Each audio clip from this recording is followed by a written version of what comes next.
voy a contarles un poco. Esta es una idea que vengo trabajando hace un tiempo, desde 2012, la primera vez que hablé de electrobardos en público. Y estoy hablando de este tema básicamente porque me produce mucho miedo y quiero compartirles un poco, pues, mi miedo. Para empezar, pues también hablemos un poquito del maestro del terror, Walter Benjamin. Él tiene un libro, un texto muy bonito que se llama La obra de arte en la época de su reproductividad técnica, y por si algo nos faltaba es justamente el epígrafe que él usa, pues, de Paul Valéry para describir cuál es realmente el problema que nosotros estamos teniendo de vivir en un mundo de imágenes técnicas con costumbres y tradiciones que provienen de un mundo que no tiene imágenes técnicas. Y de bardos. Pues el tema de los bardos es una cuestión que me apasiona muchísimo. El bardo es una tradición europea muy hace eco. El bardo es una tradición europea, pues esta persona que va de reino en reino contando las historias, ¿cierto? Y entonces siempre que llega el rey le pide cuénteme una historia y él pues va a interpretarla justamente pues de la manera que más le convenga y de la manera que más le guste al rey. Eso es lo bueno del bardo, ¿no? Tiene una interacción con el rey aquí y ahora y su historia se modifica. Unos bardos contemporáneos podríamos decir son como los cantantes, los humoristas de moda, los periodistas, los poetas, ¿no? Y pues obviamente los artistas. Pero empecemos por otro lado totalmente diferente y empecemos pues, como les voy a contar de dónde saqué la palabra electrobardo, porque esto es importante. Hay un autor polaco muy importante para los polacos y pues debería serlo para el resto del mundo porque es muy bueno, se llama Stanisław Lem. Él murió en 2006 y nos dejó con una inmensa obra, más que todo en el territorio de la ciencia ficción. Este señor tenía una prosa muy bella y tenía una forma muy bonita de referirse al mundo. Una de las obras que a él más me gusta es un libro compuesto de 12 cuentos que se llama La Siberiada. Y La Siberiada son cuentos de dos personajes que son Trull y Clapucio, que son dos inventores. Ellos son, si notan por el título Siberiada, estamos describiendo un universo donde ya todo el mundo es robot, donde lo orgánico ya no existe, ya mataron a todos los humanos que fueron los que los crearon, y hay dentro de este mundo dos inventores que tienen un diploma de omnipotencia perpetua con nota sobresaliente, lo cual les da derecho de recorrer todo el universo yendo donde cada rey, donde está cada dragón, donde está cada fantasma, donde está cada gobierno autoritario, a vender sus servicios como inventores. Es un libro, y bueno, no es el único libro que tiene con estos dos personajes, pero es el libro más importante. Es un libro donde reúne pues muchísimas historias que se parecen, pues que le dan a uno un cierto aire como estar reviviendo un poquito los viajes de Gulliver. Entonces, dentro de este libro hay un cuento que se llama La Expedición Primera A o el Electrobardo de Trull. No es la expedición primera, porque la primera ya había sucedido. Esta es la primera A porque no es realmente una expedición, porque no se fueron a ninguna parte. Todo sucedió en el taller del inventor. Y lo que sucede es que estos son dos grandes inventores y un día Trull estaba tratando de hacer una máquina que pudiera sumar, pero le salió mal. Y entonces su amigo inventor empieza a burlarse de él y él le dice, pues para vengarme de ti lo único que voy a hacer es inventar una máquina que pueda escribir poemas. Y el otro dice, pues eso no se puede, y se va de la casa del otro riéndose. Entonces él se queda ahí dándole y al final descubre que hacer una máquina que haga poemas es muy sencillo. Lo más complicado de esta máquina es el programa. Y entonces para poder hacer el programa, él primero tuvo que inventarse una máquina que contara otra vez toda la historia, que hiciera una simulación de toda la historia de la humanidad y luego la historia de los robots. Las máquinas de ellos no son electrónicas, ellos arreglan sus máquinas con martillos y con cinceles. Y estas ilustraciones con las que estoy acompañando acá la presentación provienen de la edición polaca del libro, aunque el ilustrador es español. Y Pues al final el man logra hacer su máquina que hace poemas y entonces llama a su amigo y le dice, oiga hermano, hice mi máquina que hace poemas. Y el otro llega a verla y entonces le dice, hágame un poema, y la máquina de una vez le bota un poema y él dice, no, ese poema estaba grabado, esto me está mintiendo. Y entonces le dice, pida lo que quiera de poema. Él dice, quiero un poema que me hable del amor y de la traición, de la música, de las altas esferas, de los desengaños, del incesto, todo en rimas y que todas empiecen por la letra C. Y pues de una vez el electrobardo empieza y saca este que les tengo acá de este lado de la pantalla y empieza a botar este poema así súper perfecto. Stanislav Lem era un genio de la escritura y entonces también escribía pues poemas muy bonitos. Entonces el tipo dice como, oiga, sí, le creo, esto es una super máquina de hacer poemas y súper bueno. Y entonces, obviamente, la noticia de que existe una máquina que puede hacer poemas se riega por todos lados, pero al principio los poetas van a decir que pues, la máquina es súper boba, pues... Y al principio le ponen cuidado y ya cuando van a verla pues van y le dicen, ¿qué máquina? De un poema. Y la máquina bota un poema, pero obviamente bota un poema muy inocente, escrito al estilo antiguo, ¿cierto? Un poema muy bobito y todos se le burlan a la máquina y se van. Y la máquina pues lo que nadie sospechaba, solo su inventor, es que la máquina tenía un circuito de autoprogramación y entonces la máquina puede aprender de los nuevos poetas y empezar a sacar nuevos poemas. Y entonces los poetas comienzan a ir a la máquina a decirle, bueno, máquina, un poema, y la máquina empieza a botar poemas súper contemporáneos, súper buenos, muchos mejores de los que ellos pueden hacer, y empieza a producir más poemas que todo el mundo, y los poetas empiezan a quedar sin empleo, los poetas se comienzan a suicidar, los poetas empiezan a atentar contra la vida del inventor, lo linchan y todo. El man apenas se recupera del linchamiento, agarra su máquina y le pone una pila atómica y se la lleva a una luna y la coloca en una luna y usted funcione allá. Pues ese debería ser el final del cuento, pero la máquina, como puede automejorarse, empieza a transmitir poesía por anchos de banda muy a todas las distancias del universo, y las naves comienzan a tener muchísimos accidentes, pues por la perfección del lirismo de esta máquina no podían conducir sus naves y se accidentan. Al final de la historia, un rey muy rico compra la luna y decide, pues para evitar este problema, conecta el electrobardo a las estrellas, y de ahí en adelante todo el titilar de las estrellas del universo es simplemente el electrobardo transmitiendo su poesía en este nuevo ancho de banda. Ahí acaba la historia de Stanislav Lem. Esta historia es de 1960 y a mí me parece que hoy en día tiene especial validez pues con las cosas que están sucediendo a nuestro alrededor, sobre todo en el territorio de hacia dónde se han dirigido las imágenes técnicas. Entonces, pues obviamente nuestros bardos, ¿cierto? Tradicionalmente la pintura ha tenido una función ritual, ¿cierto? Tradicionalmente nosotros hemos utilizado la pintura dentro de la sociedad para modificar cosas, para modificar el pensamiento de las personas, para distribuir el poder, para distribuir lo sensible. Y tanto en el territorio de lo religioso como en el territorio de lo político hemos utilizado las imágenes para agenciar estos cambios, ¿no? Eso es lo que hace un bardo, ¿no? Lo que un bardo haría con la voz, nosotros lo estamos haciendo con imágenes, con la ventaja que descubrimos hace muchísimo tiempo que las imágenes son muchísimo más poderosas que muchos discursos.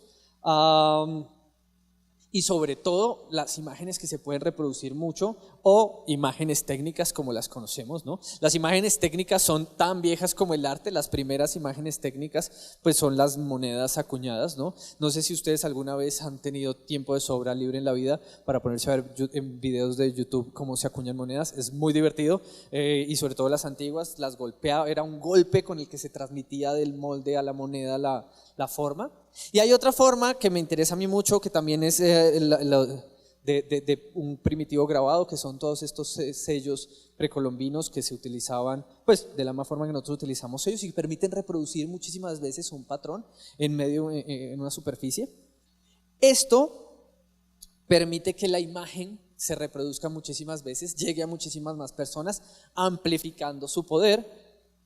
La forma pues más tradicional que todos conocemos de las imágenes técnicas pues es obviamente el grabado. Acá pues el famoso grabado de Durero del rinoceronte.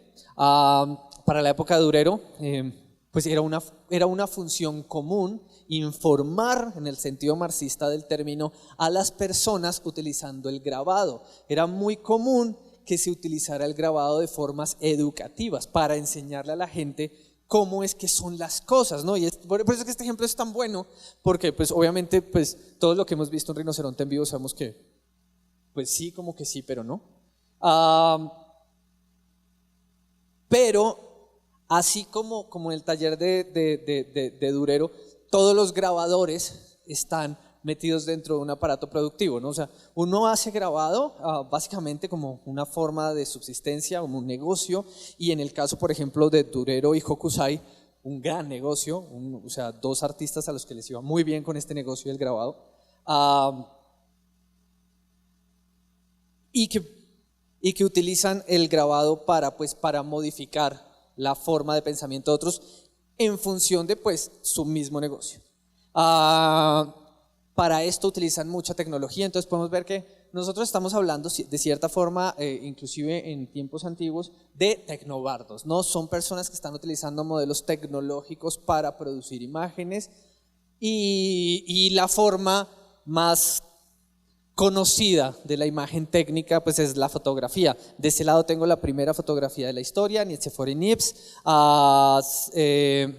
y de este lado tengo una fotografía que me parece mucho más interesante, ya Sarah Bernhardt, fotografiada por Nadar. Nadar era un fotógrafo del siglo XIX muy importante, era como el David LaChapelle del siglo XIX, todo aquel que era alguien, todo aquel que era importante tenía que ser fotografiado por él. Y si nosotros vemos, la fotografía está utilizando el lenguaje simbólico de la pintura para hacer que la fotografía se convierta en algo digno de participar en el territorio de la pintura.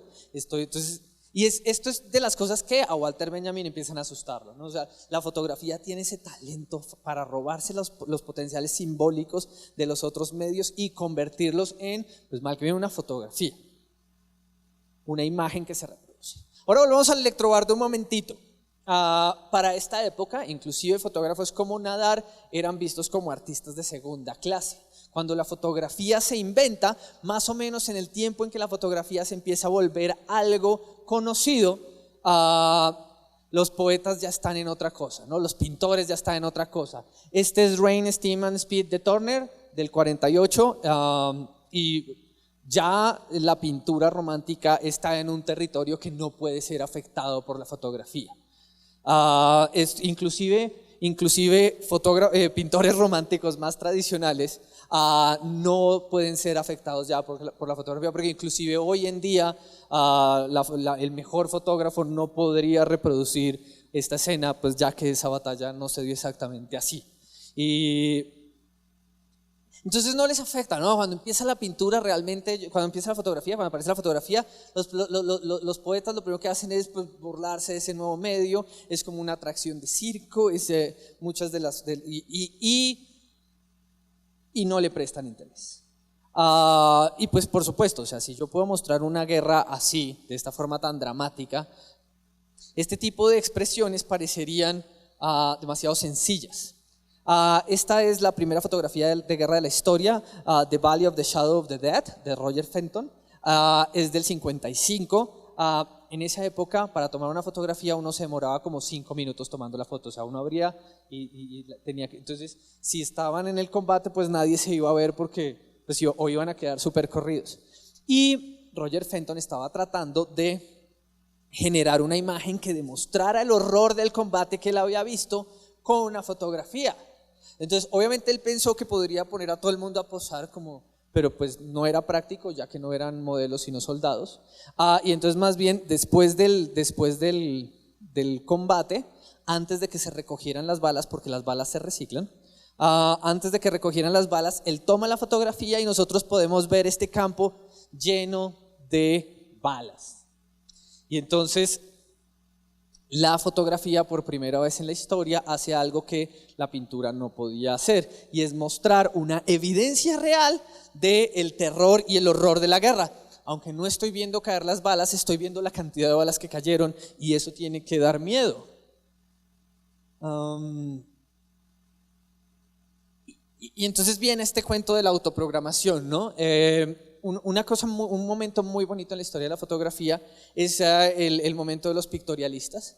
Son fotógrafos muy preocupados por esta idea de que la fotografía nunca iba a ser aceptada dentro de las grandes formas artísticas, que deciden tratar de parecerse a la pintura y tratar de utilizar los mismos temas y los mismos artilugios y los mismos contenidos simbólicos de la pintura para poder llegar a ese mismo lugar, ¿no?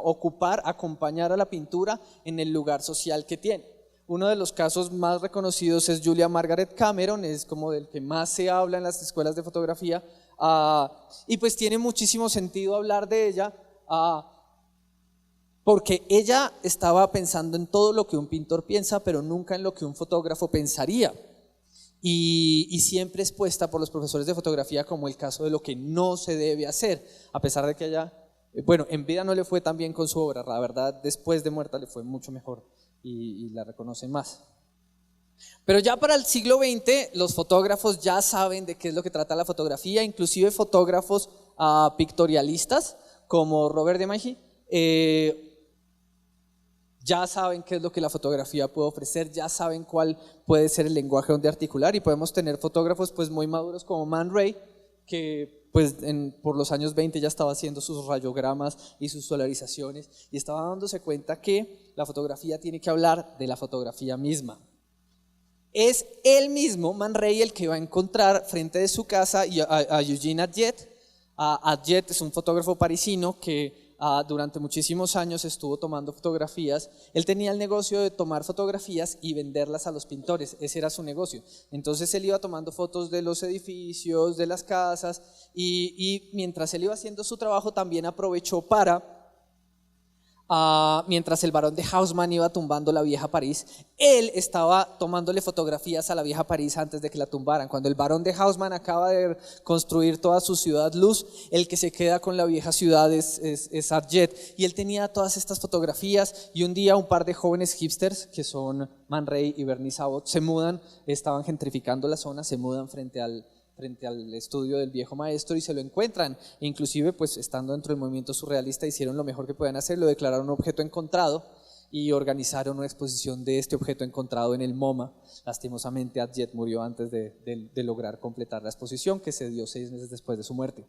Este fotógrafo es considerado por muchísimas personas como el verdadero gran fotógrafo de la historia de la fotografía, a pesar de que en vida nadie nunca vio sus fotografías, porque es el primer fotógrafo de la historia que está simplemente trabajando para ser fotógrafo.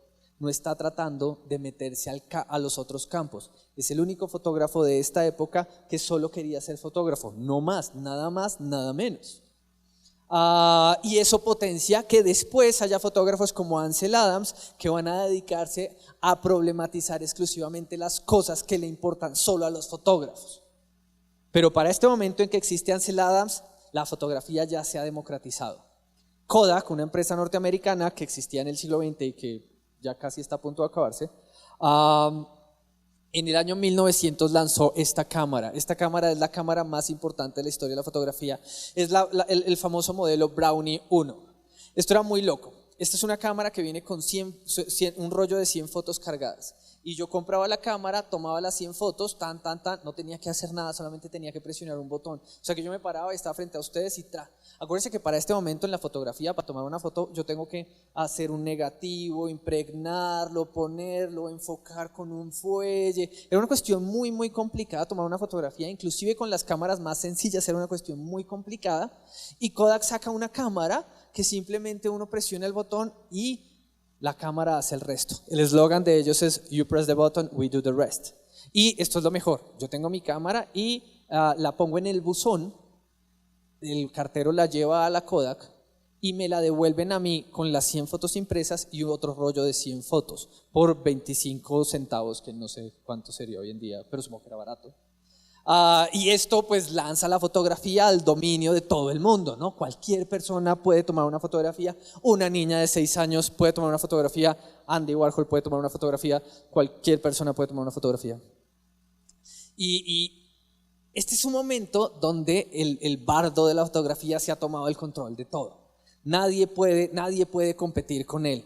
Y hay fotógrafos que igual lo van a hacer. Yo adoro la obra fotográfica de David Hockney, y la obra en video que hace hoy en día, obviamente, pero la obra fotográfica de él me parece increíble porque él toda la vida ha estado problematizando el único punto de vista de la fotografía, ¿no? La fotografía tiene un problema gigante, y es que cuando yo tomo una imagen, el punto de vista es único, es totalizante.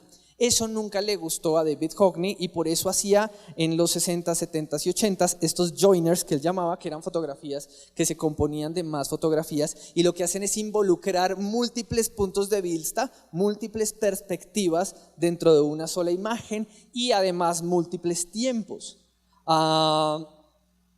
Esta es pues su obra, su joiner más famoso, y como ustedes ven, da una idea del lugar, pero también nos está permitiendo entender el lugar como una cuestión que se habita, como una cuestión algo que la fotografía nunca podría ser, algo que el bardo de la fotografía nunca podría hacer, o por lo menos no podía hacer con la tecnología de la época. Ahorita vamos con eso. Y pues en la obra de arte de la época, su reproductividad técnica, la fotografía no es lo que más le preocupa a Walter Benjamin. A lo que a él le preocupa más es el cine, porque el cine es obviamente la forma más diabólica del electrobardo, la forma más terrorífica, y es que ya para esta época la cinematografía y la gramofonía se han unido en una sola cuestión, un engendro del demonio que es el audiovisual. Y yo sé que yo estudié cine y televisión de pregrado, entonces sé lo horrible que esto suena, pero soy un representante del demonio. El audiovisual se lo inventan entre 1890 y 1894, nadie sabe exactamente cuándo, pero ahí en algún momento empezaron a aparecer las primeras películas, ¿cierto? En 1895, en enero, se hizo las primeras proyecciones públicas, y para agosto sale la primera película la primera película mentirosa con efectos especiales, que es La ejecución de Mary Stuart. La pueden ver en YouTube, es muy loco. Llega la reina, se agacha y le cortan la cabeza, y sale y el verdugo levanta la cabeza. Toda la película dura 18 segundos, estaba para verse en un Nickelodeon de los de Edison. Nickelodeon era una máquina que me ponía los ojos y daba, si ven tiras cómicas muy viejas, a veces los malos ven el Nickelodeon. Y entonces le cortan la cabeza, y esto obviamente es falso, no decapitaron a nadie para esta película, pero es increíble que las primeras proyecciones sean en enero y para el mes de agosto ya haya gente dentro del estudio de Edison haciendo cine falso. Come Along Do es la primera película que involucra una edición. Esto es en 1898, y para 1900 ya tenemos una película donde la edición es el elemento narrativo más importante. Se llama A Scene Through a Telescope, dura 1 minuto, también está en YouTube, pueden verla. Es una película muy divertida. Un señor está viendo por un telescopio lo que no debe ver, y el marido llega y le pega. O sea, y ya tiene todos los elementos de un montaje, todos los elementos que un montaje debe tener. No será sino hasta 2 años después que aparecerá la primera película como las conocemos, la primera película con todos los, que es El Gran Robo del Tren de 1902 de Edwin Potter, y tiene secuencias, tiene montaje, tiene todas las formas del montaje que debe tener una película. Y esto es increíble, que la autoprogramación le permita a esta máquina convertirse en un elemento narrativo de una forma tan rápida. Muy poco tiempo, y esto es muy importante, ¿no? El cine es el que está contando historias. ¿Y qué es lo que está pasando en este momento en el mundo de las artes? Nosotros tenemos pues a los grandes artistas ya consagrados, como don Claudio. Él en este momento está empezando su serie de nenúfares, va a gastarse los próximos 20 años viendo sus nenúfares. Él está hablando de él mismo, él está hablando, y la pintura en este momento está en el discurso de lo más importante es la pintura. Rodin en este momento, este es el momento más importante de su carrera, Rodin está pensando en que lo más importante del mundo es la escultura, ¿sí? La función de bardo, los artistas se bajaron de la función de bardo en este momento de la historia y dijeron, esto no es lo nuestro, ¿cierto? Tal vez desde Courbet dijeron como, tal vez lo nuestro no sea contar historias, tal vez lo nuestro sea problematizar el mundo de una manera diferente. Y los que van a tomar la bandera son los que tienen la posibilidad de pues modificar el mundo y son los malvados y diabólicos cineastas. El cine se volvió cine en 1902. Para 1915 ya tenemos una de las primeras películas de propaganda exitosas, se llama El nacimiento de una nación. Es una película norteamericana que cuenta toda la historia, así como la cuentan siempre los gringos en todas las películas, Washington, Lincoln y el Ku Klux Klan. Si la película era un poquito racista, ese sí es como el punto malo. Y entonces, cuando yo estudié cine en el siglo XX, todas se la mostraron en clase. Hoy en día nadie comete ese error. La lección del nacimiento de una nación es rápidamente aprendida en la Unión de Repúblicas Socialistas Soviéticas, y uno de sus cineastas más importantes, el señor Sergei Eisenstein, va a decir: el cine sirve para eso.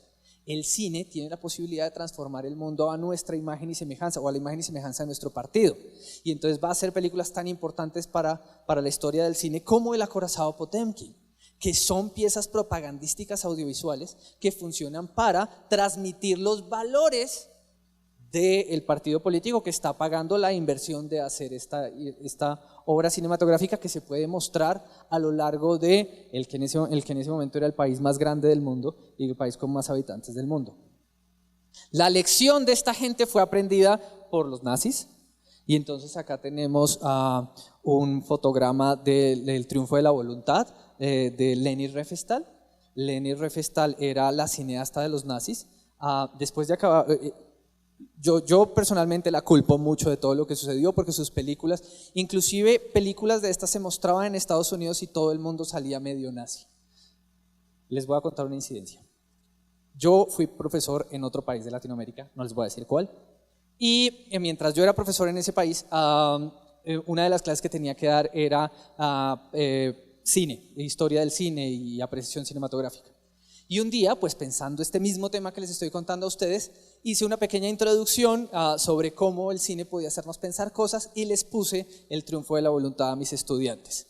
Al finalizar la proyección, mis estudiantes, no todos obviamente, pero muchos me dijeron: ¿sí ve, profe? Eso es lo que está mal con nuestro país. ¿Sí ve que no hay basura en las calles? ¿Sí vio cómo marchan de organizados? Era un país latinoamericano donde les gusta marchar. Y si vio cómo marchan de organizados, es que nosotros no podemos marchar así. Mire qué edificios tan bonitos construyeron. Y por un corto rato, ellos olvidaron que estábamos hablando como del demonio nazi. Y por un pequeño ratito fueron, obviamente después se les olvidó. Hay que ver la película varias veces para que ya uno quede más nazi. Un dato interesante sobre Zoológicos de Cuerpos y Leni Riefenstahl: después de que ella escapó del nazismo, la forma de ella de esconderse fue irse a tomarle fotografías a los africanos y decir que no, yo nunca fui racista, mire, le estoy tomando fotos. Y la forma en la que ella percibe el cuerpo de las personas africanas es más racista que cualquier cosa que haya hecho cuando era nazi. Y tienen libros de esto y se consiguen en la Luis Ángel Arango. Y son muy locos. Obviamente, mientras el totalitarismo avanza, muchos artistas van a retar a duelo al electrobardo, ¿no? Lo más famoso obviamente son las películas de Luis Buñuel y la película del Perro Andaluz, que la hizo con financiación de Salvador Dalí y pues con la ayuda. Y El hombre de la cámara de Dziga Vertov. Estas son dos películas que buscan cuestionar el lenguaje.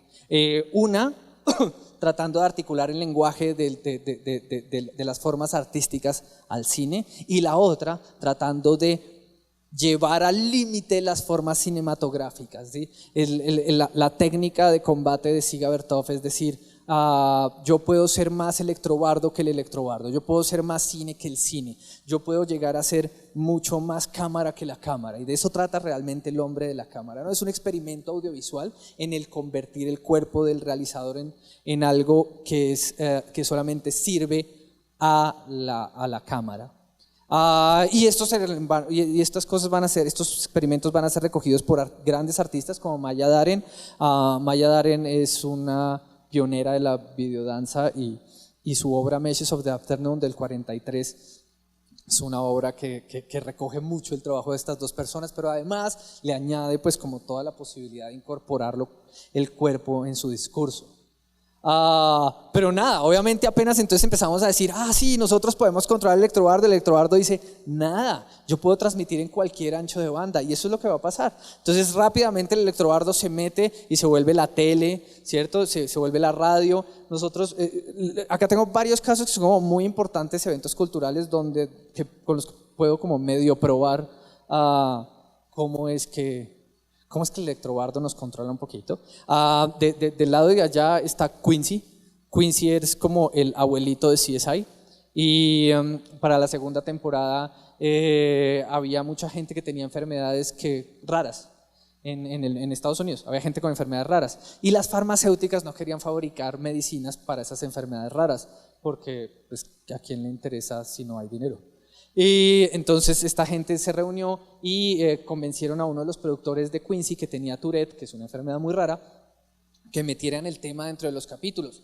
Y durante toda una temporada metieron el tema de estas drogas, y de estas drogas que no tienen, pues que no son negocio para nadie, pero que por eso no se hacen. Y al final, a punta de episodios de Quincy, lograron generar una marcha que se citó desde el programa y lograron cambiar pues esa política norteamericana y ahora hay muchos incentivos económicos para que las farmacéuticas produzcan drogas que no se... Entonces está chévere, ¿no? O sea, uno puede utilizarla para... Sí.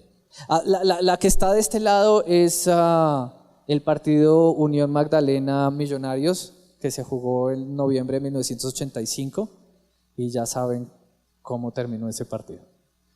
Para los que no, hay que estudiar historia. Del otro lado tenemos a Oprah diciendo you get a car, you get a car, you get a car. Eso es la sociedad norteamericana, todo el mundo tiene que tener un carro y este es uno de los momentos más icónicos de la televisión norteamericana, uno de los momentos más mágicos de la historia de los Estados Unidos es Oprah dándoles carros a la gente. Y si ella hoy en día, esto ya tiene casi 20 años, y si ella hoy en día sigue siendo una de las personalidades norteamericanas más importantes, es por este momento, ¿sí? Y pues siguiendo con lo de los carros, Rápido y Furioso, que yo creo que nunca va a haber un Rápido y Furioso con autos eléctricos, pero sería chévere. Y estos dos personajes que tengo acá al fondo, pues obviamente los norteamericanos hoy en día tienen un presidente que sale de los realities y están juzgando a Mr. Robot chiquito, que está ahí diciendo que Facebook no nos roba los datos ni nada, que ellos no fueron los rusos. Y es que el electrobardo ahora sí está en todas partes y nosotros lo tenemos en el bolsillo, todo el día lo llevamos y está encendido y ya nos acostumbramos a que las cosas son así. Si uno es bogotano, todo lo pide por Rappi. Los jóvenes se la pasan pegados al Instagram, que llaman, y los que somos un poquito mayorcitos al Facebook, y todos nuestros datos se los estamos dando constantemente y poco a poco las formas de representación del electrobardo están siendo reemplazadas por esto. Así también, a modo de incidencia, yo hace ya como unos 5 años que no poseo un televisor. Yo me pasé ya las pantallas pequeñitas, o sea, no que no vea televisión, veo mucha televisión, solo la veo en pantallas pequeñitas, es más cómodo ir. Es un episodio de Black Mirror en el que, pero en la vida real. Y ese es el peligro del electrobardo, ¿no? Que así como la televisión logró que nosotros cambiáramos nuestras formas de pensar, nuestras formas de actuar en el mundo, estas nuevas imágenes que son muy lindas, que tienen mapas, que tienen domicilios, que tienen el banco, que tienen todas estas cosas ahí nada más y son imágenes artísticas, realmente me están afectando y no hay nadie cuestionando de la misma forma en la que David Hockney cuestionó la fotografía hace 50, 40 y 30 años. Y eso me preocupa mucho porque parece ser como si las artes electrónicas se hubieran rendido. Cuando yo comencé en esto, hace 20 años, las artes electrónicas eran el futuro. Esto era lo que íbamos a hacer y todo el mundo tenía que aprender a manejar microcontroladores porque esa era la forma artística en la que nos íbamos a mover todos. Y lastimosamente no perdió popularidad muy rápidamente, perdió interés, perdió la novedad y todos dejamos de prestar atención y naturalizar estas nuevas interfaces que nos están diciendo constantemente cómo vivir. y ahora el electrobardo transmite en todas las frecuencias de banda. Entonces, para acabar, yo quería hablarles como de varios artistas que problematizan cosas que tienen que ver con la naturaleza misma del electrobardo, como para motivar a ver si logramos hacer un revival de las artes electrónicas, a ver si logramos hacer que haya como una especie de segunda era de las artes electrónicas y no se pierda y no se difumine todo esto. Cuando digo artes electrónicas me refiero a electrónicas, digitales, de nuevos medios, o net art o glitch art. Muchas de estas palabras ya no se usan, hoy en día no hay net art, o sea, eso inclusive es pecado decir net art, me parece muy loco que se haya acabado y que haya pasado así como tan rápido, así como el glitch art tampoco se estila, hoy en día tiene uno que ser un viejito así como yo para estar hablando de este tipo de temas. Porque todo el mundo usa las máquinas para hacer arte electrónico y es como la forma pero básicamente lo que estamos haciendo es lo que más le preocupaba a Valerie y a Benjamin, es utilizar el medio sin reflexionar sobre él para problematizar lo mismo que problematizan los pintores, los escultores, y no tiene que ser así. Las artes electrónicas tienen que seguir hablando de lo electrónico, porque tenemos que contarle a todas las personas que están afuera de este auditorio que estas cosas están sucediendo. Nosotros acá entre nosotros tenemos bastante conciencia de cómo es que estos medios nos están afectando, pero la persona que ve RCN Caracol o que tiene instalada el app de Enchufe TV no está haciendo esta idea, no está pensando esto. Quiero comenzar hablando por una obra antigua que me encantaba cuando yo comencé en esto, y es la obra de Cory Arcángel, Super Mario Clouds, y es muy linda.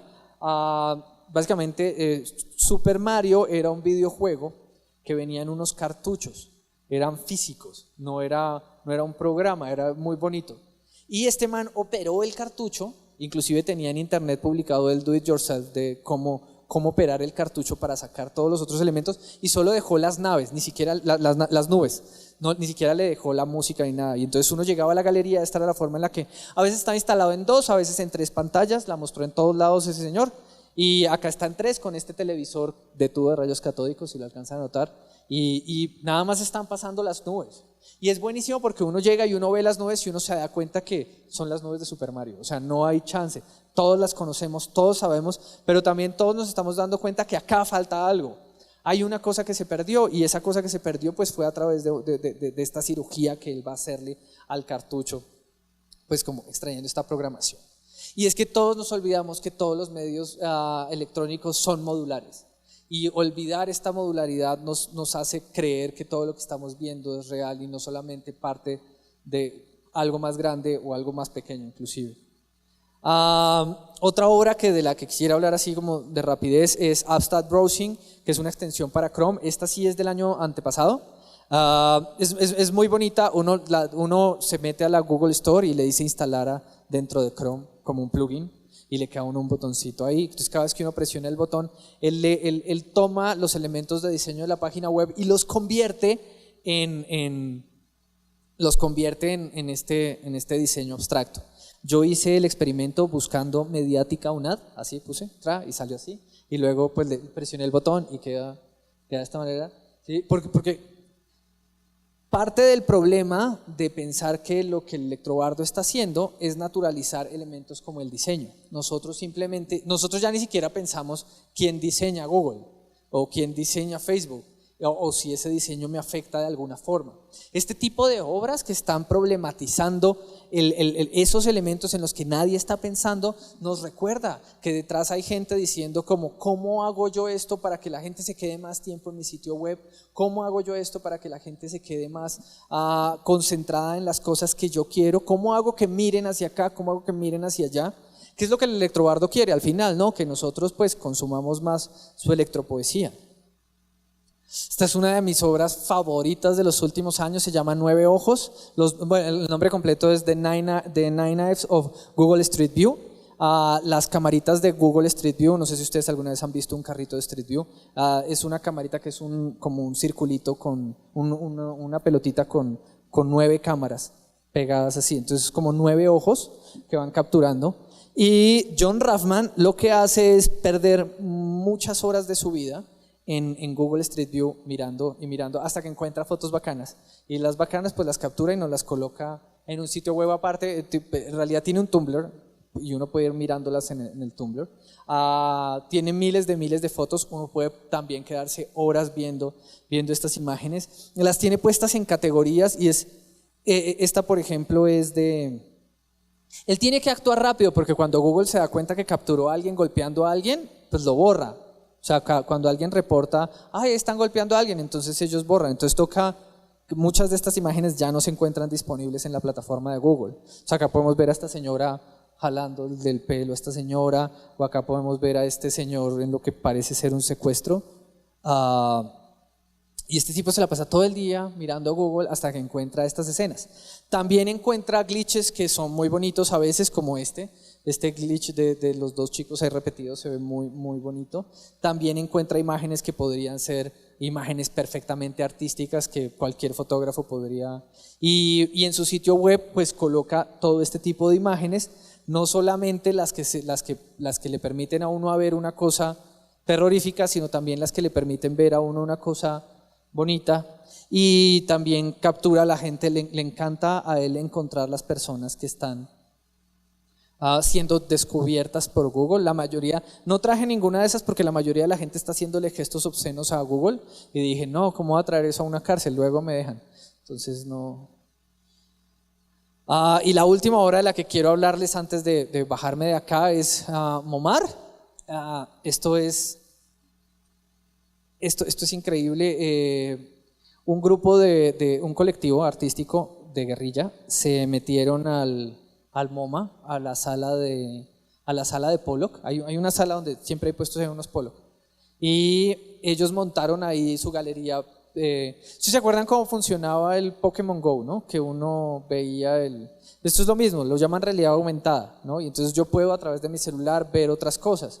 Y entonces lo que ellos hacen es tomarse la galería con su propia app de realidad aumentada. Yo descargo el app dentro de mi celular, llego a la galería y cada vez que me paro frente a un Pollock nada más levanto y puedo ver la obra de la exposición que ellos están haciendo en paralelo, y esto es lo mejor, sin permiso del MoMA, porque el MoMA no puede regular esto. Obviamente los del MoMA no fueron bobos, y en lugar de darles la publicidad diciendo fuera de acá o esto está prohibido o les vamos a aplicar derechos de autor, hicieron todo lo contrario y dijeron, ay, qué bien, qué bonito les queda, y los apoyaron en su MoMA, y hacen exposiciones periódicamente. La última de este año cerró en septiembre, pero pues se planea ver otra vez exposiciones para el próximo año, y nada, llega uno con el celular a ver un lugar que está controlado.